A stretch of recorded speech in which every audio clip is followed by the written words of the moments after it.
Hello বন্ধুরা, কেমন আছো? সবাই ভালো আছো তো?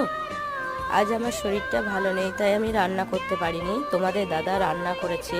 কি কি রান্না করেছে আমি দেখাবো। এই দেখো, পটল আলুর তরকারি করেছে পোনা মাছ দিয়ে। কত সুন্দর হয়েছে দেখো। আমি বোধহয় এত সুন্দর রান্না করতে পারি না, এত সুন্দর রান্না করেছে। আর এখানে সাইতিং মাছের ঝাল বেগুন দিয়ে খুব সুন্দর লাগে আমার খেতে। তোমাদের কার কার ভালো লাগে কমেন্টে জানিও। আর আমার মেয়ে বেগুন খায় না, তাই তার জন্যে সাইটিং মাছ একটা ভাজা রেখে দিয়েছি। আর এই যে সাইটিং মাছের টক হয়েছে, টকটা তো খুব সুন্দর লাগে খেতে। আর একবারে গরম ভাত বেরোচ্ছে, গরম ভাতে আলু ভাতে দিয়ে টক যা সুন্দর লাগে খেতে, কি বলবো। জলখাবারবেলায় আমরা ভাত খাই।